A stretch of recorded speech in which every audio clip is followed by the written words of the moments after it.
Olá, eu sou Thierry Namundim e esse é mais um Dama do Pedal, um programa feito por apaixonados pelo ciclismo, para apaixonados pelo ciclismo, para você que vai se apaixonar e se inspirar aqui com a gente. E hoje vamos conhecer a história de um grande atleta. Os grandes atletas não são só aqueles que ganham títulos, sobem ao pódio. O ser grande e grandioso vai muito mais além. Vem da sua capacidade de se reerguer das adversidades e se adaptar e assimilar as mudanças que a vida nos cria para construir uma nova realidade, mirando aí os seus sonhos e a sua evolução. Vamos conversar com ele que está nos dando lições de motivação, de autodescoberta e de que o limite é a gente quem coloca, é a gente quem impõe. Seja bem-vindo, Fernando Henriques.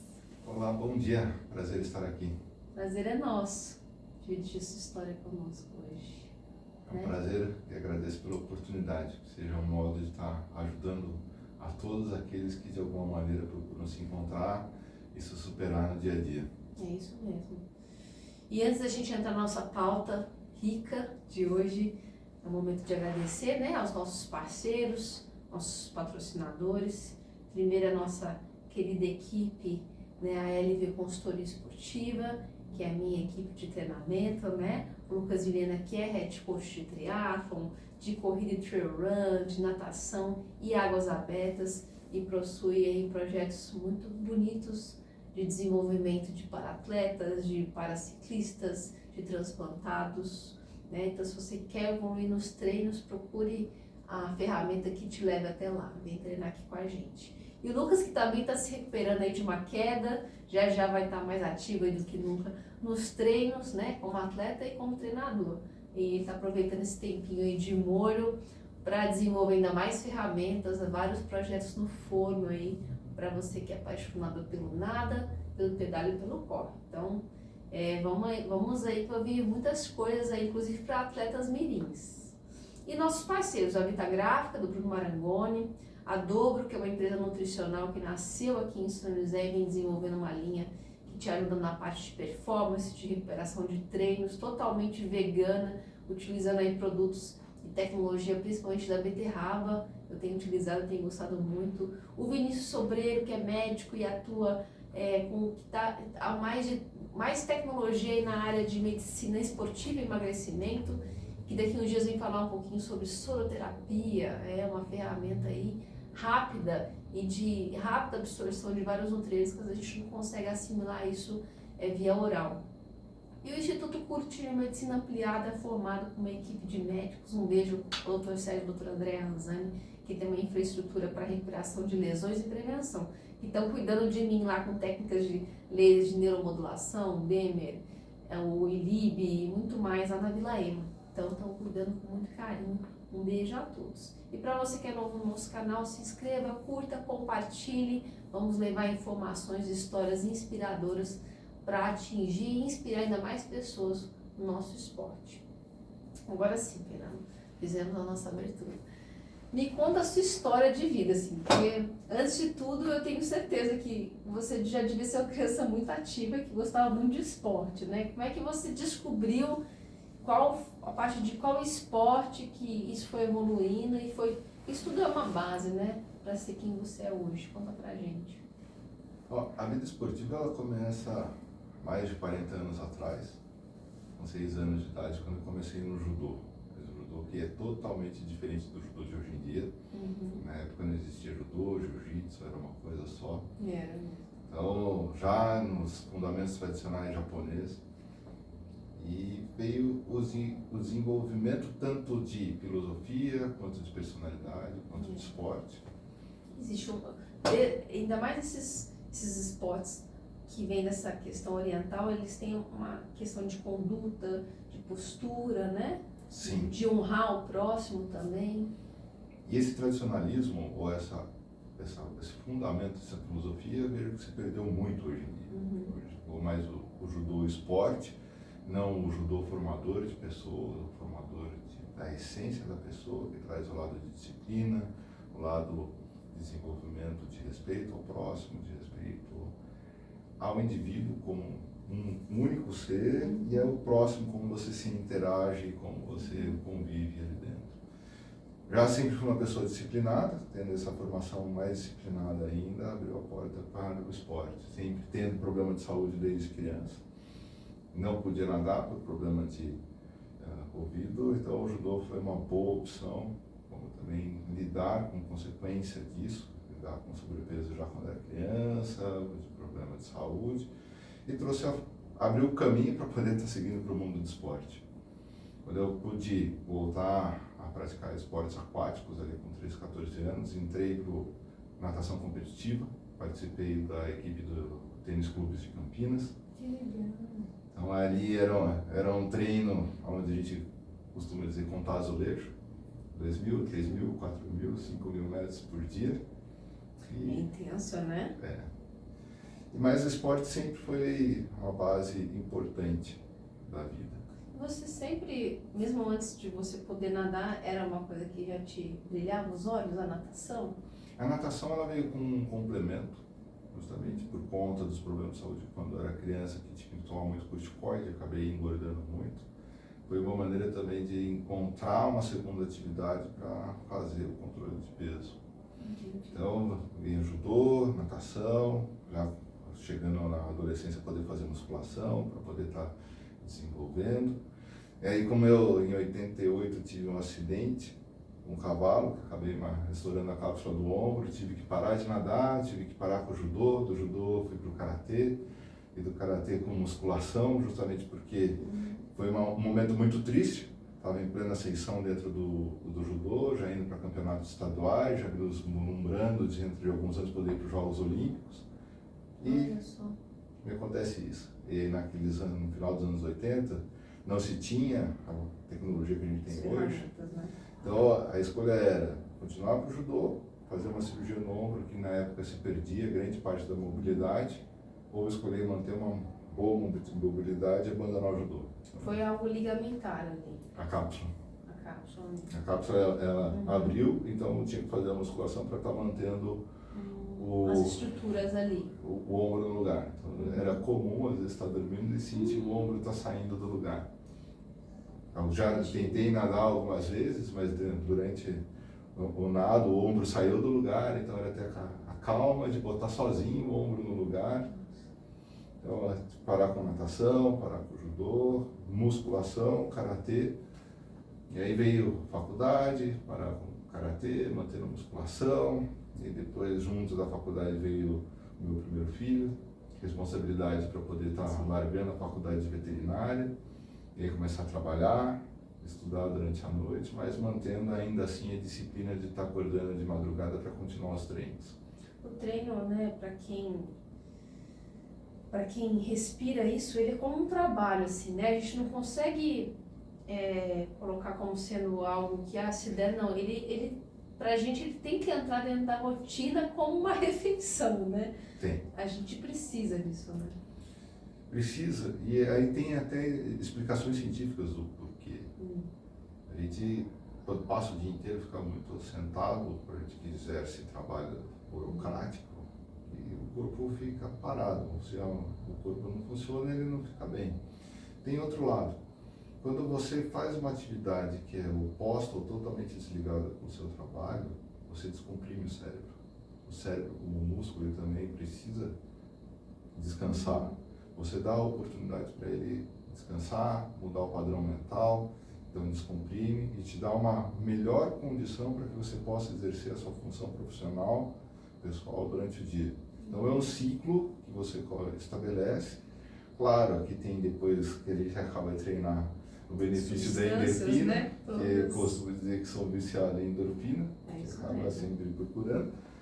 Mas é também por uma questão de saúde, você manter o corpo funcionando, manter todo o seu sistema fisiológico, endócrino, muscular em atividade, para poder ter o gás, para poder atender a demanda profissional. Se você não faz esse outro lado, não tem o equilíbrio, tanto que hoje em dia se fala tanto de equilíbrio de vida, e você não consegue atingir o seu máximo de performance. É isso mesmo. E é interessante, né, que o amadurecimento da gente como ser humano, e isso faz nos amadurecermos como atletas também, a gente vai vendo que não tem nem como ser nem 8 nem 80, né? Porque às vezes a gente viveu também a fase muito só esporte e deixou de viver outras coisas dentro da vida, e daqui a pouco a gente vai vendo que a gente fica mais forte, tanto como ser humano como como atleta, se a gente consegue equilibrar melhor vários mundos aí, né? Alimentar várias frentes, Sim. né? Porque a gente se complementa. Exato. E uma frente ajuda o outro. E como você disse, tem que procurar integrar e distribuir e equilibrar. Tanto que se observa hoje, já pulando, a gente vai fazer um pulo lá na frente, depois a gente volta. Ainda no Brasil não é tão visto, mas a gente começa a ver esse movimento. Mas lá fora, nos Estados Unidos e Europa, para C-Level, executivo C-Level, ser um Ironman é um diferencial. É isso mesmo. Por quê? Porque demonstra capacidade de planejamento, gerenciamento estratégico, gerenciamento de crise, foco e capacidade de fazer o equilíbrio e administração do seu tempo. É isso mesmo. É engraçado que sempre me chamou a atenção nas empresas que eu trabalhava, né? Porque hoje eu sou profissional liberal. E eles sempre, eu via que eles enxergavam em mim por ser uma atleta, né? Essas qualidades que naturalmente não tem como você só ser ali, né? Não. Isso naturalmente é algo seu, ou algo inato, ou algo que você desenvolve por causa do esporte, né? Então, naturalmente eles já sabiam que não teria um problema ali comigo, pelo menos naquelas áreas necessárias, né? Então, do comprometimento, do envolvimento, do fazer, do não reclamar, né? Do saber lidar com o desconforto, tudo isso, Sim. né? Então é muito legal. E aí depois você falou que teve que sair da faculdade, foi trabalhar à noite, família, musculação. Exatamente, aí conheci minha esposa que está aqui, Aqui. casou, a gente passou um momento de crescimento profissional, onde trabalhar, já tinha me formado, em ascensão na carreira profissional, aí veio um MBA na USP, uma exposição internacional, então casava MBA, casava um compromisso profissional e ainda manter a vida pessoal foi um grande desafio e sempre aprendendo a lidar com a agenda para poder manter o esporte, manter o estudo, manter família, manter trabalho. E vem o entender de como está fazendo esse balanceamento, de como manter o foco e de que não podemos abraçar o mundo. Então a gente tem que fazer o planejamento e estabelecer prioridades e dar atenção para aquilo que está se fazendo no momento. Esse é o pulo do gato, que eu vejo assim, um dos grandes conflitos, eu acho que das mães atletas, é da gente achar que a gente trabalha tudo, a gente achar que a gente tem pouco tempo com o filho, mas às vezes você vê também mães que passam o dia todo, mas não estão com o filho, né? Porque estão, ao mesmo tempo que tá com o filho, tá uma mensagem, ou fazendo um almoço. Então, assim, eu acho que essa parte de você aprender a ligar e desligar em cada coisa que você está fazendo. Agora eu sou mãe, 100% mãe. Agora eu sou atleta, 100% atleta. Agora mudou a chave, agora você é um marido, 100% marido. Então, você saber nutrir e estar por inteiro em cada uma dessas coisas é a hora que a gente sente que não está fazendo falta, assim, porque a hora que tem que dar atenção, você está colocando atenção, né? Sim. Isso também, já há estudos psiquiátricos, psicológicos, demonstram de que apesar do que se diz que o homem, o ser humano é multitarefa, não. Ele é focado, ele é seriado. E estudos demonstram de que quando você tenta fazer um monte de coisa ao mesmo tempo, a sua produtividade cai. É saber viver o momento, saber focar naquilo que está desenvolvendo e viver intensamente e com qualidade naquilo que você está se dedicando. Aí você consegue atingir o seu máximo de performance e entregar o máximo que tem que ser entregue. É isso aí. E quando que o triatlon foi acontecer de novo na sua vida? O triatlon, ele acabou entrando na minha vida ali por volta de 2011, 2013. Já estava pedalando bastante, o ciclismo entrava como uma maneira complementar, a corrida como uma maneira complementar de esporte, que eu estava praticando naquela época. Eu acabei em Itu, conhecendo o pessoal que praticava triatlo, e como a gente pedalava junto, eles acabaram falando, a gente precisa de alguém que pedala forte como você, para estar ajudando a gente no treino. Você não quer vir treinar com a gente no momento que a gente for pedalar para ajudar a puxar a gente. Vamos. O ritmo. Exatamente. Então aí acabei entrando nessa tribo, nesse grupo, conhecendo esporte. Outro esporte que estava fazendo, corrida de aventura, a gente acabou desmanchando o grupo. Sei que naquele momento estava meio perdido que esporte. Falei, não, vamos conhecer o triatlo. Então aí começa a conhecer o triatlo. E entrar nos fundamentos. Eu sempre procurei entender muito o fundamento, o porquê, todo o embasamento técnico, todo o embasamento científico que está ali atrás, para poder saber. Não que tenha uma excelente performance, longe de ser alguém que é um profissional, mas para poder chegar no máximo daquilo que é possível se atingir. Ou seja, cada fraçãozinha... Você consegue fazer uma experiência diferenciada, ela é mais até consciente, né?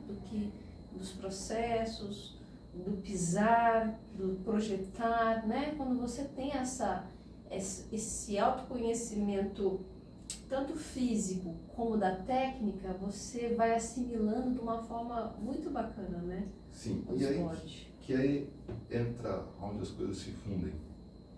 Nesse momento eu estava no segmento automotivo.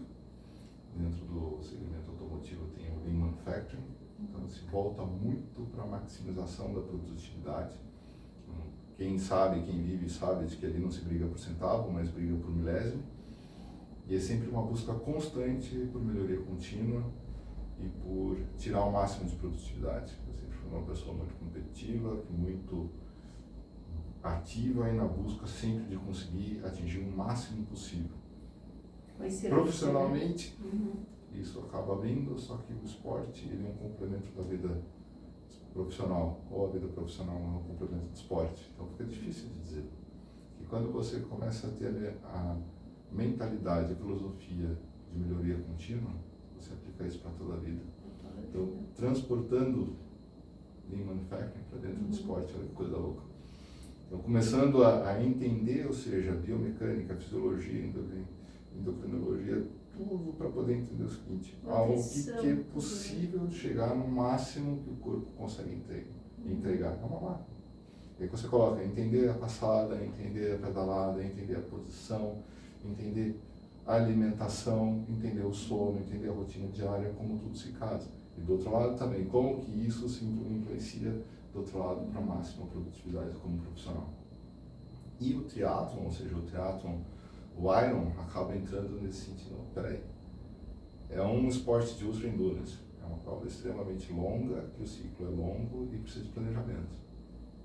Sempre fui uma pessoa muito disciplinada de planejamento, que aí vem todo o gerenciamento estratégico que aprendi na vida profissional, que acaba aplicando aqui. É um ciclo de preparação de pelo menos 6 meses. Então você tem que olhar o mesmo ciclo e o microciclo. Então, entender toda a fase de periodização. E dentro da fase de periodização, cada ciclo que você tem de 3 semanas, 4 semanas, entendendo quando tem que entrar o regenerativo, porque embora as pessoas não achem, mas sofá é o melhor treino que a gente tem. E você dá toda a parte de estímulo, mas você precisa descansar para o corpo se regenerar. E é quando você regenera que você fica forte. E você vai fazendo ciclos, que você vai por escada. Então é apaixonante esse ciclo. É lindo, né? É lindo. Da mesma maneira que consegue transportar para a vida profissional. Exato. E discutindo isso, principalmente quando eu cheguei a nível de executivo, de C-level, onde a gente tem uma dinâmica diária muito grande,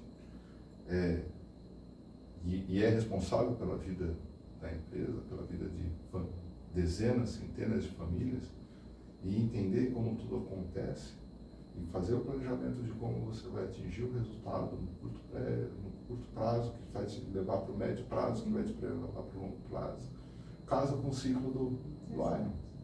Então, as coisas se confundem. Eu treino gerenciamento estratégico na empresa para aplicar para o Iron, ou eu treino no Iron para aplicar para a empresa? E outra coisa, a maravilha que a gente sabe, você já fez, é uma prova muito longa para tudo dar certo, ou seja, a gente tem 2 certezas, vai dar tudo errado e vai doer. E na vida, no dia a dia, como é que é? Dá tudo errado e vai doer. Então, forma e trabalha diariamente a resiliência. E a resiliência não é nada mais a arte de se poder todo dia e continuar sem parar. E entender o seguinte, ok, não tem problema, deu errado, levanta e continua. Porque como a gente numa prova de ciclismo, numa prova de corrida, numa prova de natação, ou um Iron, ou qualquer coisa, a faixa branca está ali do lado. Quantas vezes você treinando, ou quem já abandonou a prova porque não achava, pisou na faixa branca, parou de doer? Aí você fala, puta, dava para ter muito mais. É isso mesmo. E a gente aprende no treino, no esporte, de que não, dá para puxar um pouco mais, dá para ir um pouco mais. A gente aprende a ficar, eu aprendi a ficar confortável no desconforto. De que tudo vai dar errado, mas vai dar tudo certo. Ao mesmo tempo, até ir mudando o gerenciador do processo, né? Até que tudo que você faça, independente do resultado, vai te dar prazer e satisfação do mesmo jeito, né? Então, acho que o motivador também do todo o processo, aos poucos, vai mudando também. Né? Você vai se adaptando. Vou dizer, você tem que ser como a água. Você se transforma sem perder a sua essência. Quando a gente está no dia a dia, a gente tem que olhar para o nosso objetivo e entender o seguinte, não existe só um caminho. Ele tem que adaptar e flexibilizar para ir encontrando a diversidade, aprendendo com essa diversidade e adaptando para o novo caminho que vai chegar.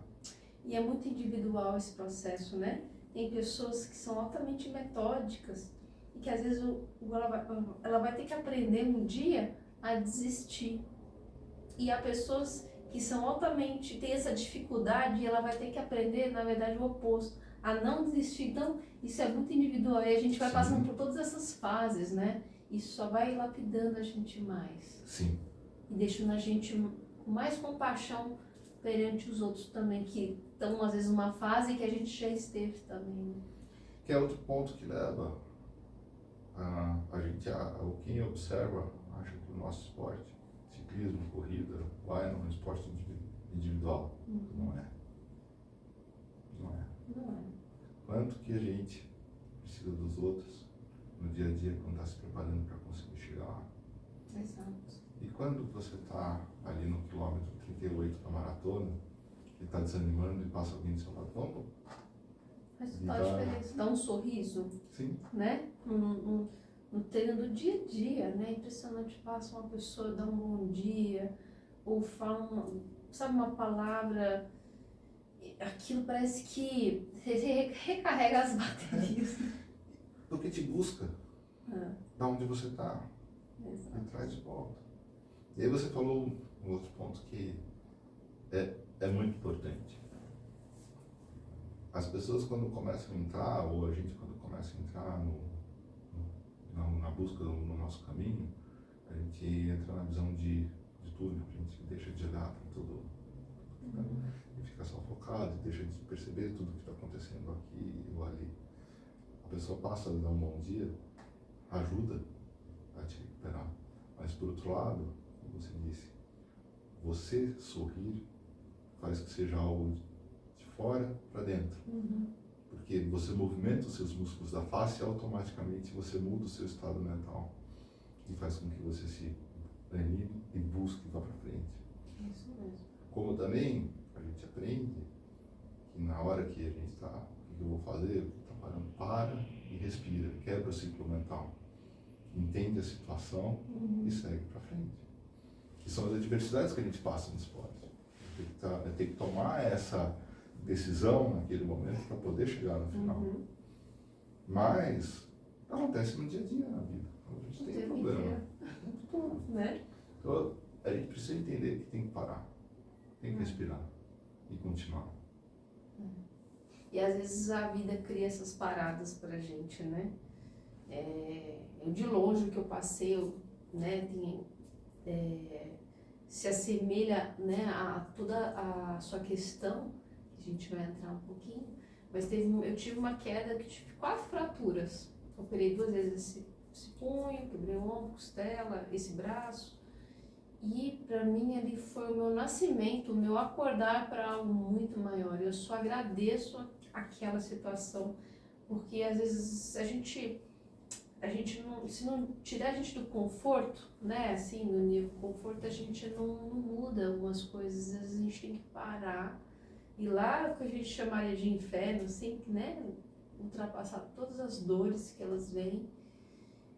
E se você não faz isso, você também não sai dessa bad, né? Então, você tem que fazer do limão uma limonada mesmo, né? E falar assim, nossa, abençoados sejam essas adversidades. Não que a gente precise sempre disso para poder evoluir, mas às vezes é só esses chacoalhões de realidade que fazem a gente acordar para coisas fundamentais e às vezes até para nos acordar o nosso sonho e a nossa missão de vida, né? Quando que aconteceu, em que momento que você estava do esporte, quando você teve o seu, que você vai contar pra gente, a sua parada e sua mudança de realidade? Bom, foi em setembro de 2021. O mundo estava parado por conta da pandemia. Todo mundo estava naquele momento de incerteza de que o que vai acontecer com o mundo, o que vai acontecer comigo, o que vai acontecer com a humanidade. Por outro lado, estava numa loucura profissional, como executivo cuidando. Imagina as empresas, né? Como executivo financeiro, veio todo o peso da vida da empresa para cima, ou seja, como cuidar, como auxiliar, como dirigir, como cuidar principalmente do caixa, que é o principal. Como se adaptar, né, a tudo isso. Porque não é só a empresa. São pessoas que estão ali. São pessoas, exato. Como minimizar essas, né? Porque isso vai impactar na vida de cada um ali. Né? Não como minimizar, mas como cuidar de mais de 400 famílias que dali dependem. Exato. Colocar comida na mesa dessas pessoas. Sempre foi a preocupação de cuidar de como garantir a subsistência. E isso gera um estresse, preocupação. Por outro lado, eu já vinha também num momento. O esporte sempre ajudou a atravessar o estresse justamente por conta dessa descompressão. Então eu estava na fase de ciclo de treinamento para ir para o Letap. Estava pedalando pouco, 1.500, 1.400 km por mês, já na fase de praticamente polimento, estava 3 semanas, ou seja, cheguei na fase de pico. E no dia 29 de agosto, eu não treinando em casa, eu senti uma dor muito forte na perna esquerda, parei, aí deve ser por conta da carga do treino, uma semana bem puxada, aí dei uns 10 minutos, a dor passou, voltei a pedalar de novo, então não vou, doeu, a perna voltou a doer e ficou toda vermelha. Então nesse momento eu parei, tem alguma coisa de errado. Tirei uma foto, mandei para um amigo meu que também é triatleta, cardiologista, Sérgio Falcão. Liguei para ele. Por sorte, Deus cuida da gente, né? Por sorte, foi o momento que ele tinha parado o treino dele, que ele conseguia pegar no momento que ele estava parado, no momento certo, falar para ele: você está tendo uma trombose, vai já para o hospital.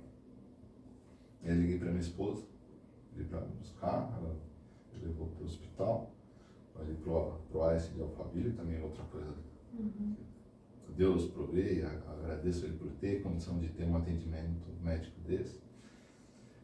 A unidade chegando ali, eles constataram realmente que você está sem circulação no pé. Vamos levar você para o Morumbi.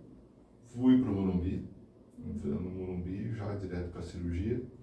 Da cirurgia que era para ser 2 horas, 12 horas, e direto para coma, 6 dias de coma. Quando volta, todo já aberto, né? Ou seja, por conta de...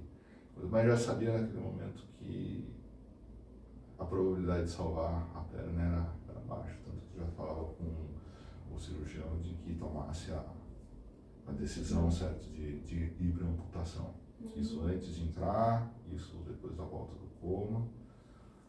Quando se transcorreram mais 2 dias, realmente o pé começou a necrosar e não tinha mais o que fazer.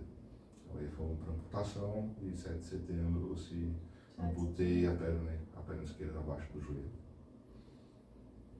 Não foi fácil. Não sabia que não é, mas vinha sempre dentro de mim uma força muito grande. Vai em frente. Vai em frente. E por isso falo para os médicos, amputa. Caminho mais resolver. Situação dada, situação resolvida. E quando, antes de ir para a amputação, a cardiologista veio conversar comigo e perguntou, você sabe para onde você está indo? Você. A fase vai ser assim, a fase vai ser desse jeito, vai acontecer isso. Então tá bom. E foi. Não faço para mim, não faço para a família, toda muito preocupada, mas era o que tinha que ser feito. Não outro caminho. E isso é o que a gente passa na nossa vida de uma maneira ou de outra. A gente chega a situações e não tem outro caminho, tem que ser feito. E é impressionante essa força, né? Porque acho que a gente, quando a gente tá, o problema é quando a gente está na dúvida, mas quando a gente aceita, a gente sai do medo, assim, Sim. né? E isso é crucial até para a conduta médica, para tudo dar certo, né? A energia que você estava naquele momento, a postura, a aceitação, o não desistir, o ir em frente, e isso não é algo que vai te desestruturar. Não. Tanto que quando voltei da cirurgia, os médicos vieram conversar comigo e falaram, para mim não é uma opção não voltar a andar ou praticar as atividades físicas. Eu vou, é só uma questão de quando. Tanto que no dia seguinte, eu já desci para a sala de fisioterapia e já fui fazer fisioterapia. Para começar a retomar e fazer o caminho de voltar a ter uma condição de uma nova vida. Não é fácil. Dormir de um jeito, acordar de outro. Sem ter uma parte fundamental, mas tem um outro lado que é importante, a fé. Isso. Se Deus deu isso, está aceitado. É fazer. Isso. Não sei o porquê, mas Ele realmente dá pra gente, ou deu pra mim aquilo que eu tenho capacidade de suportar. Isso. E entendo nesse caminho que eu sempre busquei cuidar das pessoas, pela responsabilidade que a gente tinha com as outras pessoas. Por que não ser uma maneira também de ajudar as pessoas que estão à minha volta, mostrando como exemplo, ou como motivação, para que elas possam enxergar que elas têm condição, que cada um de nós temos a nossa força interna que nos ajuda a superar tudo aquilo que Deus está nos dando. Se Ele nos deu, é por algum motivo. É ir enfrentar e superar.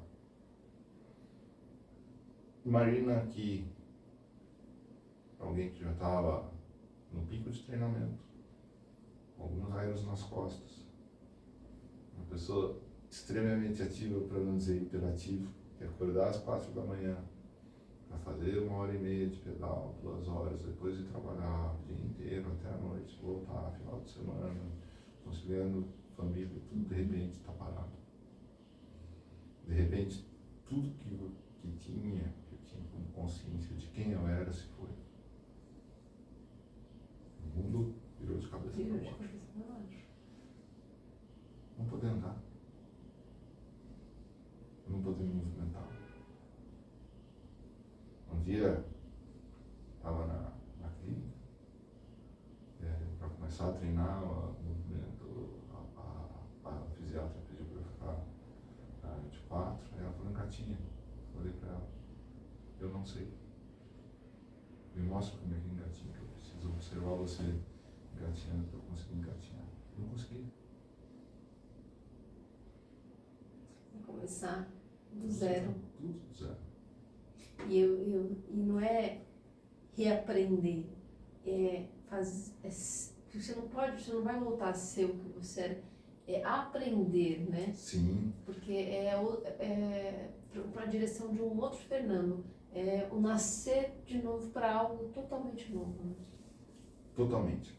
Uma vida nova, uma pessoa nova, um mundo novo, um conhecimento e valor da vida totalmente diferente. Mas, para mim, nunca foi uma questão se eu iria voltar ou não. A questão é quando voltar. Com 52 dias, eu estava com a prótese, andando. Com 73, 74, eu estava pedalando. Que legal. Agora... Imagina o sorriso. O seu sorriso de voltar a pedalar, assim, a sensação, né? Fala, uau. O dia, com 36 dias, a primeira vez que eu fiquei de pé em cima das duas pernas de novo, não com prótese, mas clicando com a perna esquerda em cima da maca da fisioterapia, eu chorei. Chorei de emoção. Não acreditava que estava em pé de novo. Não dava para acreditar. No dia que voltei para casa, em casa estava morando no sobrado, estava 14 quilos mais velho, sem falar da perna, totalmente debilitado, não tinha condições de estar, estava reaprendendo a usar o corpo.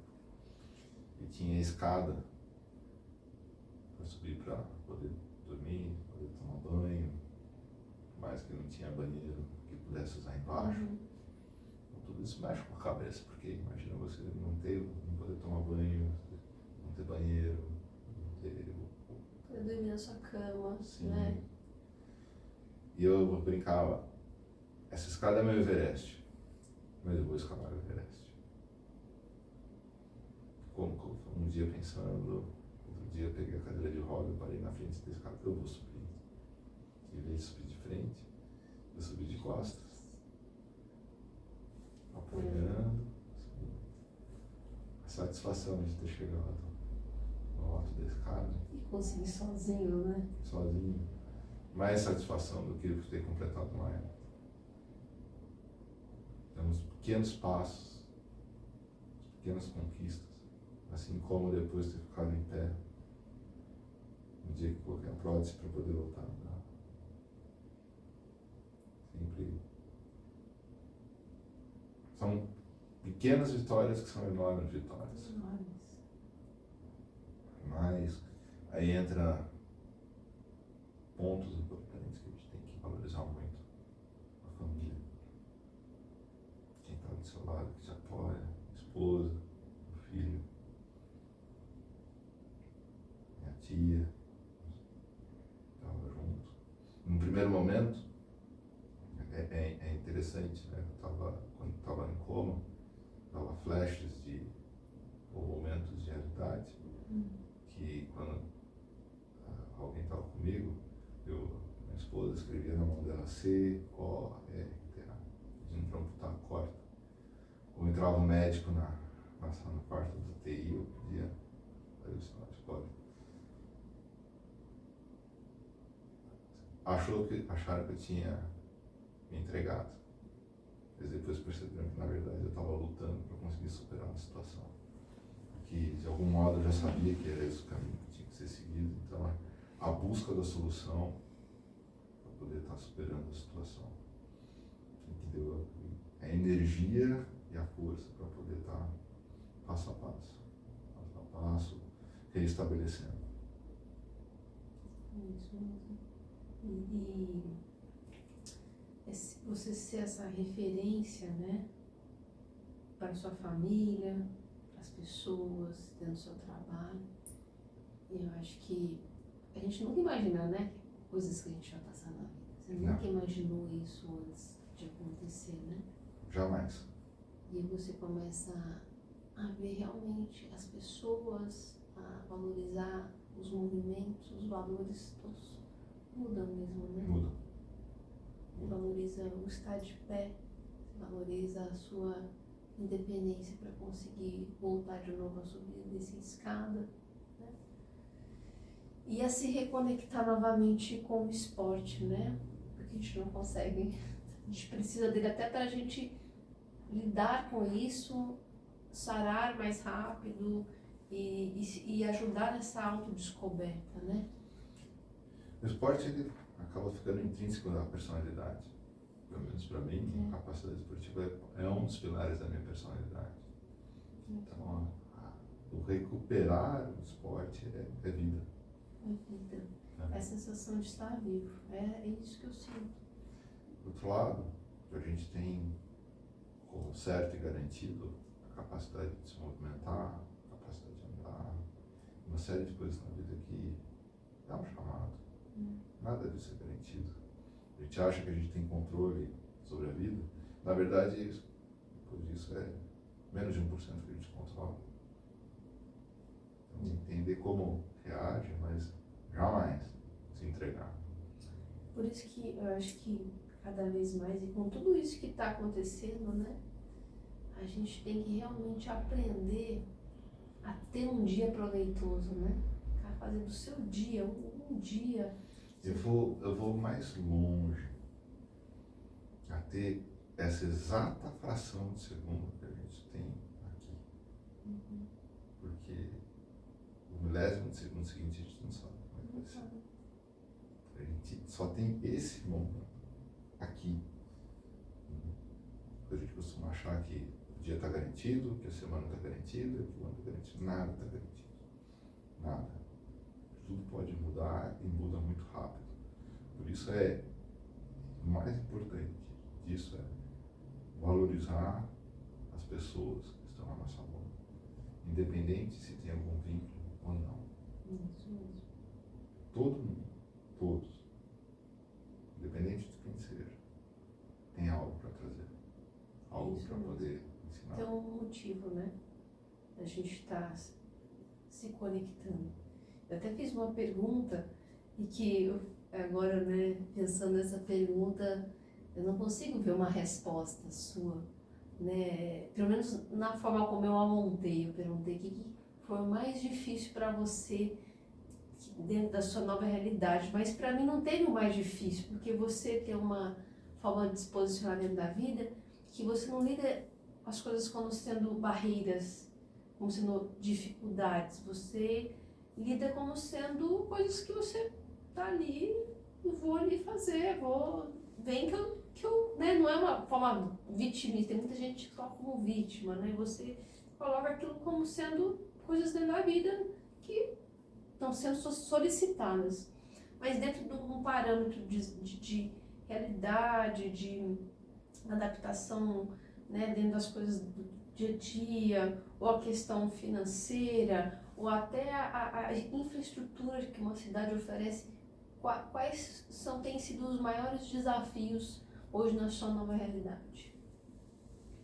O maior desafio é justamente a questão de mobilidade dentro da cidade. É impressionante.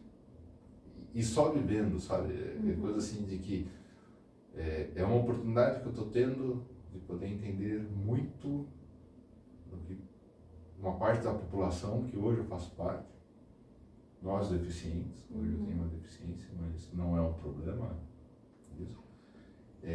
Um exemplo, Cartório de Santana do Parnaíba, lá se diz que tem um acesso para deficiente. Impossível. Impossível. Se eu não tivesse uma condição física, eu não conseguiria ter. Minha esposa estava ajudando. É uma rampa que se diz que é acessibilidade com mais de 45 graus. Nossa. Subir, tudo bem, consegue subir. Para descer, eu tive que fazer uma peripécia e ainda me apoiar naquilo que era possível. Mas não é acessível. Outra dificuldade também é a consciência das pessoas que chegam, tem a vaga para deficiente, é rapidinho. Desculpe. Eu entendo assim, as pessoas que ali não conseguem mensurar o que é isso. Mas é o respeito, a empatia que tantas pessoas falam. A gente não quer se tornar um país de primeiro mundo. Começa por aí. Mesmo rapidinho, pode ser que alguém que esteja precisando, você está ocupando o lugar dessa pessoa. Não é uma evolução das estruturas, é a evolução de cada cidadão, né? Exatamente. Então é a consciência daquilo que a gente faz no dia a dia, de que leva a uma evolução, entendimento. Calçada é uma aventura hoje andar pelas calçadas aqui. Tem dias que eu olho as calçadas e falo, gente, como é que uma pessoa que tem uma deficiência ou que use uma cadeira de rodas passa num lugar desse? Não vai. Eu ainda consigo, devagar, mas consigo. Eu não tenho mais o pé esquerdo, então eu não tenho a estabilidade do tornozelo que a gente anda e não percebe, porque é algo automático. Tem que ser automático. O tendão faz essa acomodação também. Mas, dependendo de onde eu vou com bengala para não cair.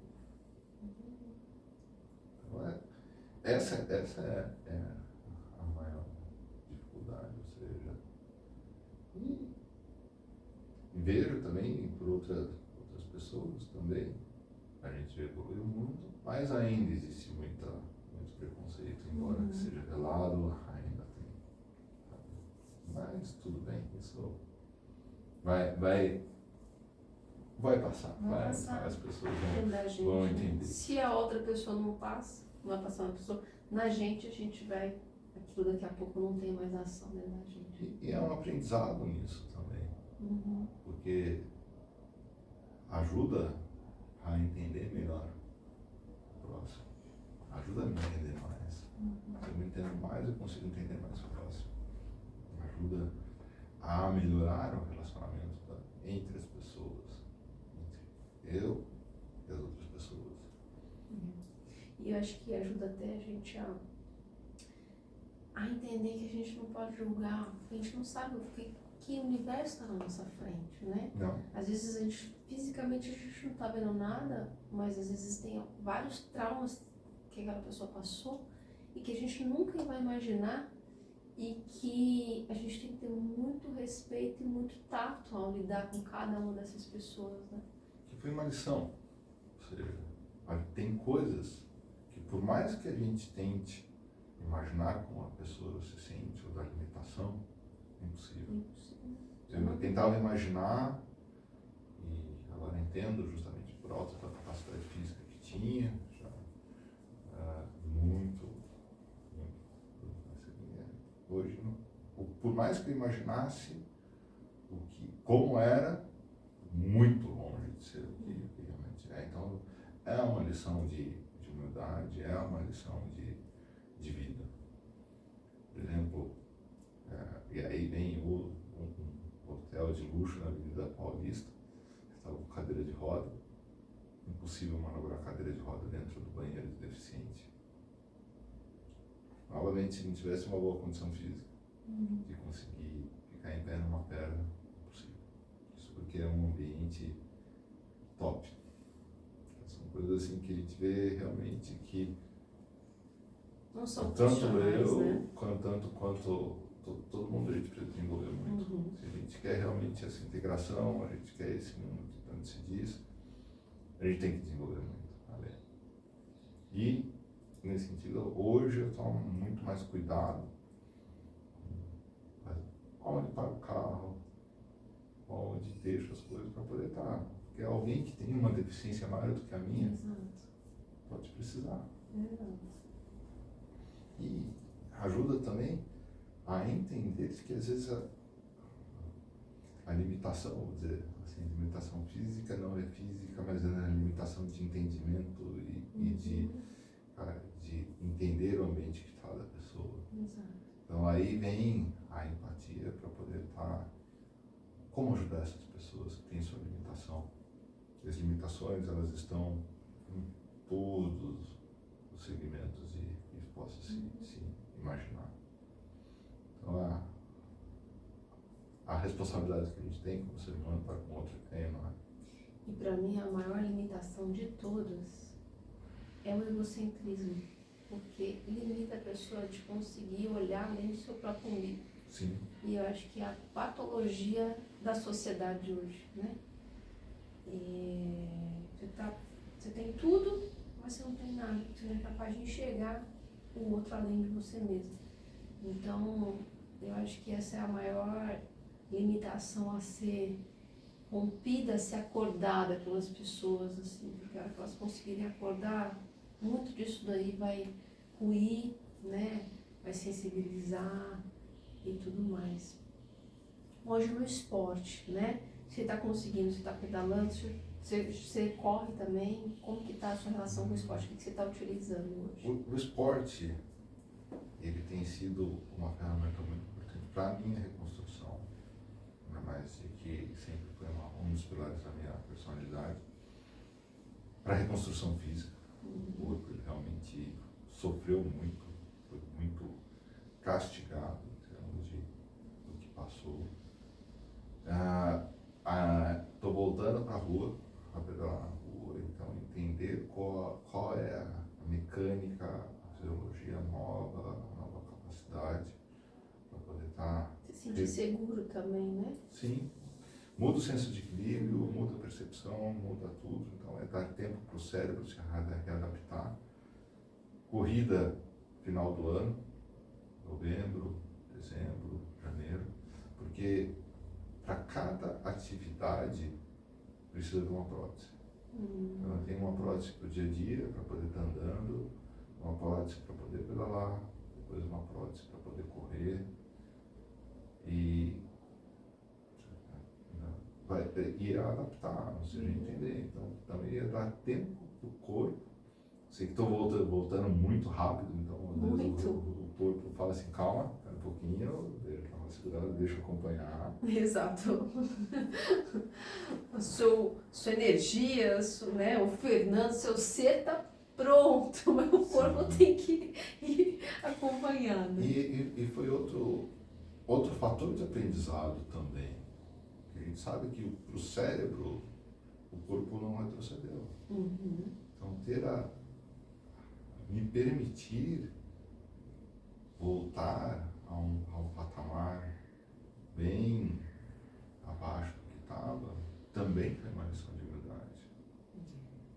Ali, claro, pedalando no Zwift, no mundo virtual, ele ali está pedalando em pessoas com quem não só pedalava junto, como todo atleta competitivo, mas passava e deixava, e você vê todo mundo passando você, e você não tem mais condição física de estar andando junto. No primeiro momento foi muito penoso, muito dolorido. Mas depois entender, não tem problema, mas está voltando, e está voltando. E assim, eu falo, quando você deixa de fazer uma coisa que você ama, só o prazer de poder voltar, você fala, não quero ser o mais forte, não preciso mais disso, eu preciso só não precisar ficar sem isso, né? Sim, mas o cérebro ele busca voltar para o mesmo padrão. Então, estava pedalando lá, ou seja, o padrão é 3 horas e meia. Então eu olhava lá, putz, estou morrendo no 1,5. O cérebro volta, não, calma. Mas Vai chegar lá. Vai chegar. Hoje, o começo foi uma maior adaptação de entender o novo limite, depois de entendido, o corpo acomodou, o cérebro acomodou e volta de novo no padrão de estar voltando e a poder apreciar o momento de estar ali e poder estar fazendo de novo, porque a probabilidade era de não estar aqui, podendo falar com você, falar com vocês, de estar pedalando, de estar vivendo. E suas aspirações para o futuro? O que você...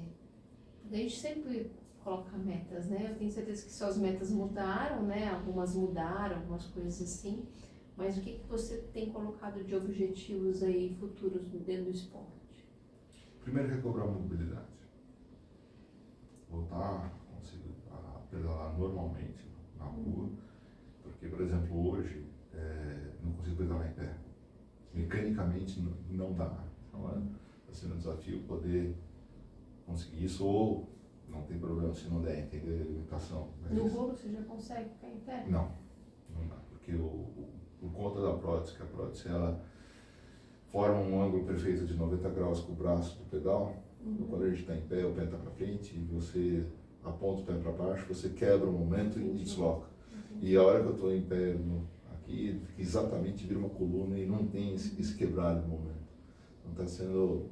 Porque para o triatlo é normal, que a gente só pedala sentado, então... Mas o mundo do ciclismo de estrada é entender como que vai ser, porque não vou conseguir dar exatamente aquele sprint ou aquela puxada, ficar em pé para passar um top ou para dar aquela arrancada.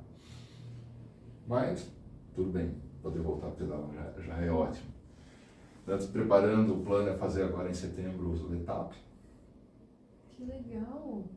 Eu já entrei em contato com o pessoal do Letap, o Letap já estou coordenando com eles. O Sérgio Falcão, que é meu amigo médico, vai ser meu anjo para poder estar acompanhando. Plano é voltar a correr aí no final do ano, começo do ano que vem. Recobrar essa atividade física, começo do ano que vem nadar. E o plano é voltar a fazer um Iron, embora deixe minha esposa muito preocupada com... Vocês não viram a cara dela aqui. Diz tudo. Não tem jeito, né? Porque é uma coisa que todo mundo... O aprendizado é de todos, né? A adaptação é de todos. E eu tenho certeza que você, por amá-lo muito, sofreu vendo, né? Principalmente emocionalmente, né? Tudo que ele tem que passar. Não, porque fisicamente ele é muito forte, mas toda essa mudança, essa adaptação, né? E a gente não quer que aconteça de novo, né? A gente só quer que continue evoluindo do jeito que tá, muito bem, né? Exatamente. Mas, como todo atleta teimoso... E depois que o bichinho morde, não tem jeito. E vai ser, na verdade, se fizer, tem o plano de fazer, mas tem que entender as novas limitações, o que é possível de fazer. Vai ser como o primeiro, né? Porque é o meu primeiro, vai ser o meu primeiro, porque eu sou uma pessoa nova, uma condição totalmente nova. E o que você vai buscar ali são outras coisas, né? Então é curtir muito mais o processo. Eu acho que às vezes a gente esquece, né? Tá tudo tão fácil, no sentido assim, tá tudo, as métricas, tá tudo funcionando, né? Você deixa, às vezes a gente se perde um pouco nesse processo, totalmente, né? E uma coisa que eu sempre abro muito aqui para as pessoas, né? Durante muito tempo, o esporte foi uma ferramenta que eu usava para acalmar um pouco o meu ser, assim. Eu me sentia péssima, assim, a autoestima, tudo era muito baixo, e era só no esporte que eu sentia que eu tinha valor. Então, o esporte foi uma ferramenta que me salvou de mim mesma, mas ao mesmo tempo chegou uma hora que eu não podia mais só ser aquilo com ele, eu precisava estar ali por amor ao esporte e não ficar dependente, porque só através dele que eu tinha valor. Então, assim, a gente vai mudando, senão é a hora que você tem que se desconstruir e construir totalmente de novo. É muito fácil se perder. Ou seja, você fica tão obcecado por aquela meta, por ponto, e se perde. A própria vaidade do esporte, né? Aí, o aprendizado. Antes disso, já há alguns anos atrás, eu não vivo disso. Eu não vivo para isso. É for fun. Exato. Então, no momento que deixa de ser divertido, dá uma parada porque está errado. O esporte é para ser prazeroso, para ser uma diversão e um momento de fazer higiene mental para dar condição de enfrentar o resto da vida. Todos os outros setores da vida que ali estão. Foi uma chamada importante, uma mudança de entendimento, de abordagem, porque o primeiro Iron cair nesse foco, a gente fica tão focado, e esquece do resto. Esquece, machuca a família, machuca os amigos, machuca todo mundo. Não é legal. Tanto que depois, percebido isso, comecei a aplicar o Smart Training, o treino inteligente, para conciliar melhor horas e não machucar as outras áreas da vida, porque é tudo integrado, como a gente falou. Tem que ser profissional. Tem que ser. Sempre. Claro, um atleta profissional, a vida dele é o trabalho dele. O trabalho tem que ser duro, realmente. Agora, pra gente, que é no meu caso, que é um complemento, um escape, uma maneira de me deixar pronto para as outras áreas da vida, então tem que ser diversão. Isso aí. Senão não é autossustentável, né? Não. Chega uma hora que ou você vai parar, ou Deus vai parar para você um pouquinho, para você recuperar, resgatar ou realinhar, né? Essa sua relação consigo mesmo e com o esporte. Queria te dizer assim que eu quero que você venha aqui mais vezes para falar sobre toda essa mudança. Você tem um conteúdo técnico muito grande e cada vez vai ficando, né, tendo mais ainda, então eu quero que você depois venha falar mais sobre a parte de FTP, de tudo que você está tendo que reconstruir isso de uma outra forma e quais são os parâmetros que isso está te gerando, fazer um paralelo, falar sobre a vivência, né, como um paratleta hoje, né, a parte até competitiva, a gente explorar mais isso daí e trazer mais conteúdo também para ver se as pessoas acordam a melhorar a infraestrutura, tanto para o atleta como para a pessoa que precisa de uma estrutura, né, da cidade, municipal, né, para conseguir se locomover, né?